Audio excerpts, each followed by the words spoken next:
Being a fighter pilot is one of the most demanding and challenging professions in the world. Your body is subjected to extreme forces while flying in a small cockpit where there's no room to move and everything happens very quickly. They practice all of this on the ground so that when they're up in the plane patrolling the skies, no matter what happens, they know exactly how to act. Why can the width of a runway cost you your life? Why can this neck movement in fighter pilots cause them to lose control? Why is a toothache worse than you think? Or why does this room suddenly fill with smoke?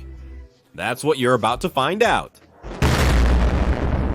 It's easy to think that the hardest thing for a fighter pilot is the G-forces. What if you had to endure several times your body weight?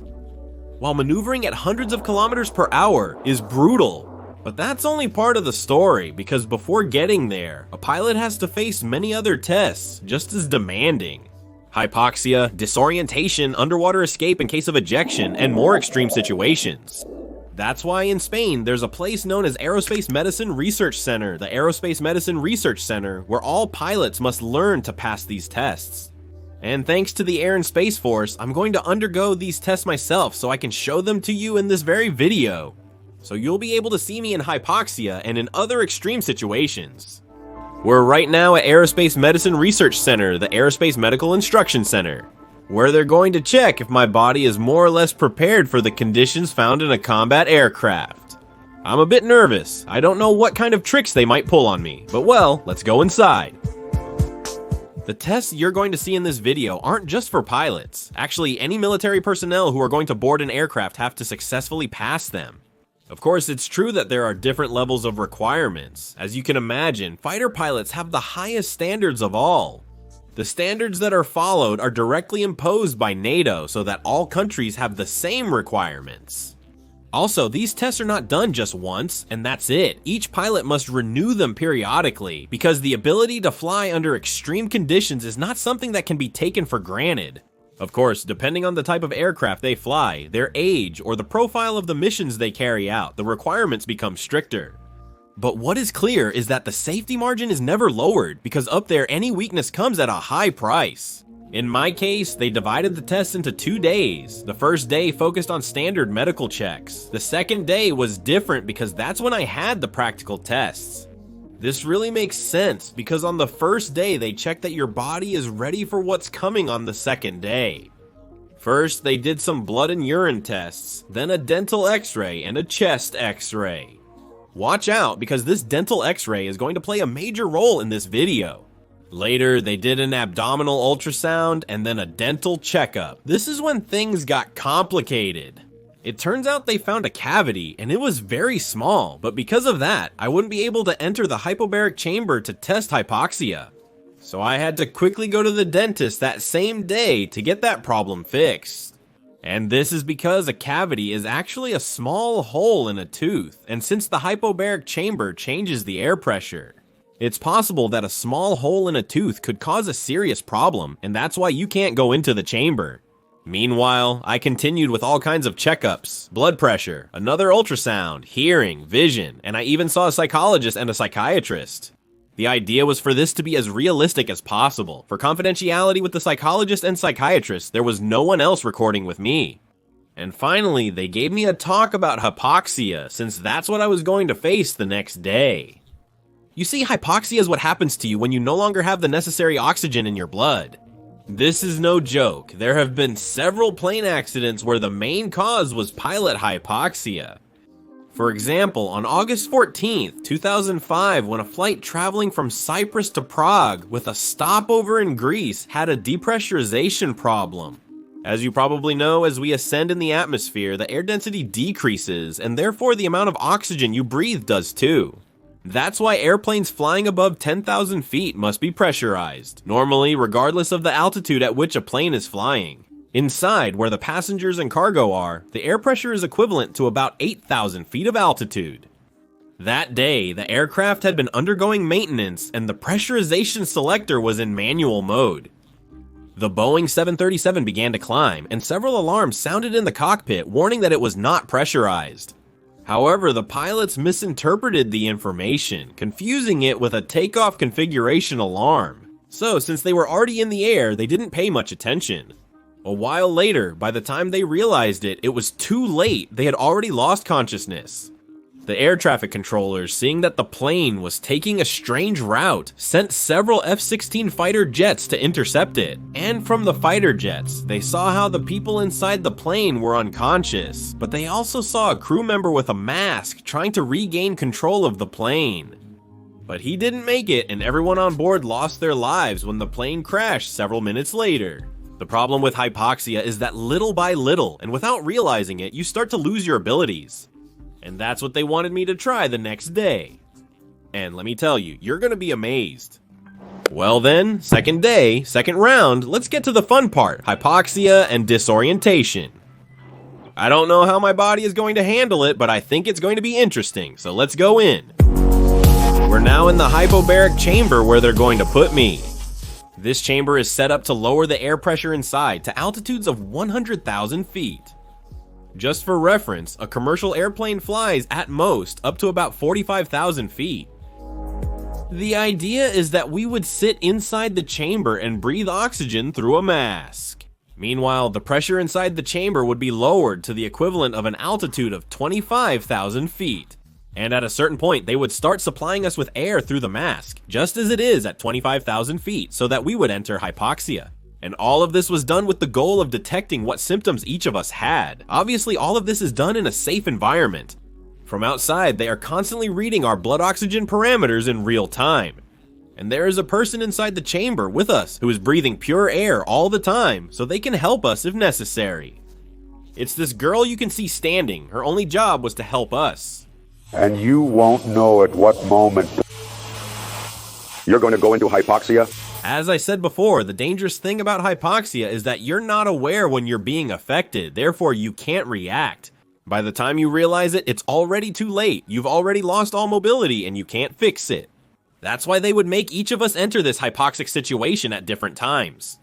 So that we wouldn't be thinking about what was happening to the person next to us or in front of us. We would simply focus on what we were feeling ourselves. It could be that the person in front of us was in hypoxia and we weren't, or something similar, so we just had to focus on ourselves. Also, during the hypoxia test, they would give us a test to do with paper and pen. This would force us to focus on something, and that way we could see how our abilities were decreasing. Honestly, the test was silly. It was just crossing out numbers or similar things. At each of our seats, we had a button to communicate by radio with those outside in the control room. The girl who was standing with us, helping us, could also hear this. In addition, there was a crucial switch. When activated in emergency mode, it started to pump pressurized air directly into our lungs, making it much easier to breathe. This function was used to automatically get out of a hypoxic situation. Remember these two buttons I just told you about because they're very important for what's going to happen next.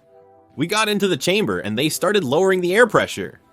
And it was at the moment of turning over the folder and starting to take the test that the hypoxia could begin. Personally, it wasn't until I got to this part of the test that I'm showing you here that I started to feel something. It was very mild, but suddenly they told us this over the radio.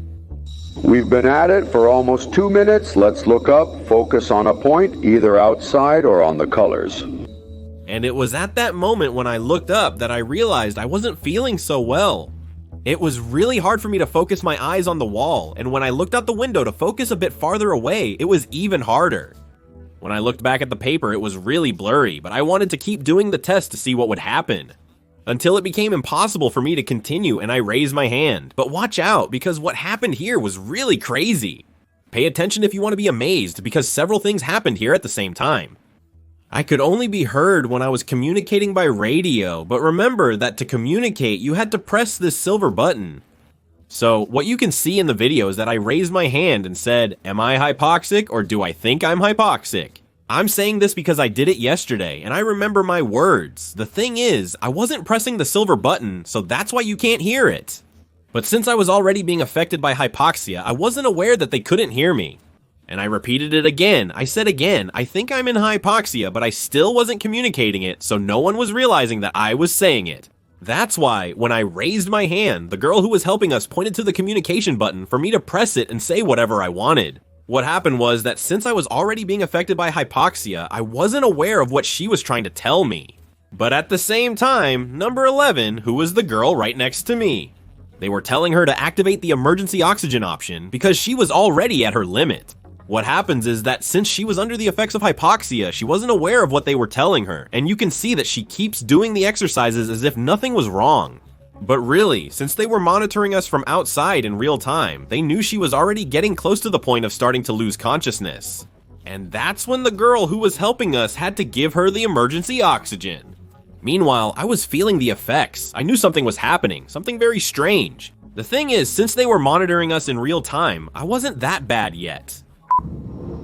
Number 11, please connect oxygen to 100% in emergency until 1211 notifies you. Connect.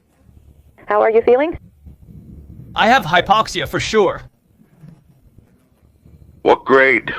Dizziness. I'm kind of suffocating. Okay, put yourself in emergency. Alright, then connect 11 in emergency, 6 connect. The important thing about this test was to see what symptoms hypoxia showed in our bodies, to see if we could identify them during flight. That was what really mattered, not seeing who could hold out the longest, because it doesn't matter how long you last if you're not aware of what's happening. The important thing is to realize there's a problem so you can react as soon as possible. I've really noticed it, the hypoxia. Suddenly I started to realize that I couldn't concentrate properly. They told us to look straight ahead, and I looked straight ahead, but I couldn't seem to focus my eyes. I have a window in front of me, so behind the window I tried to look farther away, and at that point I really couldn't focus my eyes. I realized I had hypoxia, I said so, and then they said that when we had hypoxia, we had to activate the emergency button that gives us oxygen. And I couldn't even find it. I was kind of out of it. I didn't even know where I was. Well, obviously I did know where I was, but I was kind of out of it and couldn't find it. And the same thing with the radio button, I couldn't find it. It was right next to me and it was so hot, really hot on my face. I mean, I'll recognize it if it happens to me again, for sure, honestly. After this, they showed us what a sudden depressurization test was like. You see, the hypobaric chamber had 2 compartments, so they could be closed off and be independent from each other. In this test, what they do is put 4 people into one of the compartments and simulate a pressure. That would be in a pressurized airplane, as if they were flying very high, but in a plane that had pressurization. Meanwhile, in the other compartment, the pressure would be reduced, like the one outside when flying very high. And what they would do is, at a certain moment, connect both chambers by opening a huge valve, simulating a break in a window or something similar. In this way, the pressure would drop drastically in the compartment where the people were.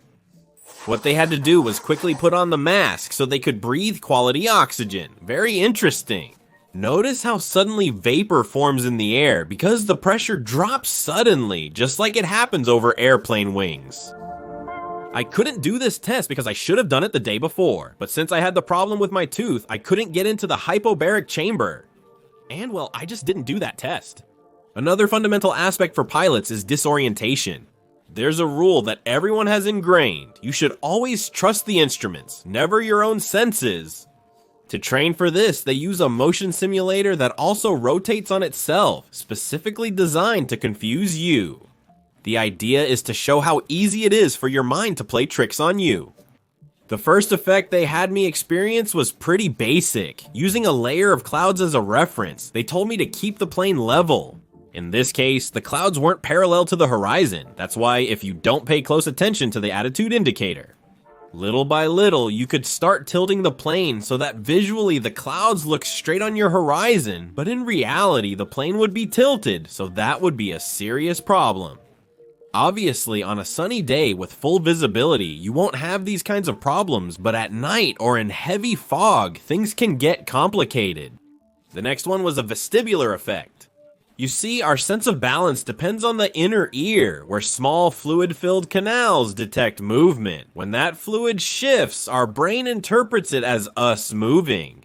The problem is that in flight, that fluid can move in ways very different from what we're used to on the ground. And that's when the deception begins. You can literally feel like you're turning, tilting, or even falling, when in reality, you might be flying in a straight line. And that's what they wanted me to experience in the simulator. What we did was put me in a turn for a period of time. And suddenly, they would rotate the plane sharply until it was level. Wow, it feels like I'm going to the left. It feels like you're going to the left, but look at this. What does it say? That I'm straight. That you're level, but what do you feel? that I'm still going to the left, like him. My inner ear had already gotten used to being in a turn. When I came out suddenly, I felt as if the plane was turning sharply to the left as I'm showing you on the screen, but in reality, the plane was completely straight. After that, they made me experience another one, which was crazy. What they did was rotate the simulator on itself, but that movement wasn't noticeable at all from the inside. I had no idea that we were spinning, and the idea was that at a certain moment I would do the following. During a moment of the training, I'm going to ask you to check down, back, and left. Right. Sorry, what I want you to look at is this screw. That one, when you ask me right, I look at that one. Yes, I'm going to tell you, let's do that check down, back, right? So since you have the harnesses on, what we need to do is for you to take a bite at the screw, okay? Yeah, so you push hard like this, you go toward the screw, you have about a second and a half there, then you get up and tell me what you noticed. All right, 3, 2, 1, we check, we pull. Up! How's it going? How are we doing, Sergio Hidalgo? What happened? Hello, hello, hello. When I look to the right, the world slips away from me. Well, look at the ceiling. Look up. Look at it now. At the ceiling. Damn, now. Stop on the other side. Very good. Okay, let's go out. What my body felt at that moment, and I'll tell you what I felt. It was as if the plane was spiraling down very sharply. Obviously, the plane wasn't doing anything. It was just a sensation I had when I moved my head, and all the fluids moved inside my ear. And this is extremely important for a fighter pilot who has to be looking in all directions, especially during a dogfight. He has to look for the enemy by moving his head in all directions. It's very possible that at some point you'll have that feeling I had, which was very intense. If you add to that the fact that you're in a tense environment because you're in combat, the result would surely be fatal. That's why it's very important that at least you understand what's happening, and that the only thing you should pay attention to is the instruments, no matter what they are experiencing. Also, there are several extremely dangerous visual effects. The first is when you're going to land at night without any visual reference except for the runway. Since you don't know where the ground is or anything like that, it's very complicated to make the approach. It seems like the runway isn't getting closer, but obviously it is. And apparently in these circumstances, a pilot who isn't trained is quite likely to crash about 2 kilometers before the runway, because by the time he realizes it, he's already very close and very low, and he doesn't have time to react. Well, now imagine that the runway is only 150 meters long, that it's moving, and on top of that, you have to be slightly off center from the middle of the runway. Well, this is what happens on aircraft carriers when landing at night. It's incredible what those pilots do. Another very interesting effect was making the runway narrower or wider. For example, if a pilot is used to landing at night, always on the same runway, but one day, because of an emergency or some other problem, he has to go to another runway. If this one is narrower, because this pilot already has certain references in his mind. When he's at a certain altitude, it's going to seem like this runway is at a different distance, depending on whether it's wider or narrower than the one this pilot is used to flying. That's why it's vital that when operating on different runways, the pilot is fully aware that these phenomena can happen to him. The same thing happens if an airport has a slight slope, even though it's at the same distance. If the runway is slightly sloped, it might seem much longer than it actually is, giving a false sense of security. This training is very important for all pilots, but especially for new ones, so they understand that the mind can play tricks on them. And again, I repeat, only trust the instruments. In addition to this, they have other types of tests, but I couldn't do them due to lack of time, like the pool where they practice getting out in a ditching situation. This is very important, especially for those who fly helicopters. They also have another room with simulators where real pilots are made to fly with oxygen masks. And they make them experience hypoxia while flying the aircraft to see how they would fly if affected by the effects of hypoxia. Another very famous test is the G-force test, but this one is not done at the Aerospace Medicine Research Center facilities. Because for that, you need a gigantic centrifuge, and for now, this test is not done in Madrid. But we'll talk about this machine in the future video. I want to thank Aerospace Medicine Research Center for the good treatment I received, and of course, the Air and Space Force for allowing me to have this opportunity. I want to say one more thing, and that's that the issue of hypoxia is so serious. That in commercial airplanes, when one of the pilots is alone in the cockpit above a certain altitude, there's a rule that says pilots have to put on their oxygen mask, even if everything is completely normal, just in case. While they're alone, there is an explosive depressurization situation. After having experienced it, I assure you that it's very disabling, that you want to realize it and you're already super dazed. The masks used by commercial pilots are exactly these, which are in theory easy to put on, since you just have to put your head in and it's already on. As you can see, and also this is the red button. They have to turn it so that the oxygen starts being supplied to them through the mask with a lot of pressure so that it's not hard for them to breathe. Thank you very much everyone, see you in the next video. And now I can truly say that my body is more ready than ever to get into a fighter jet.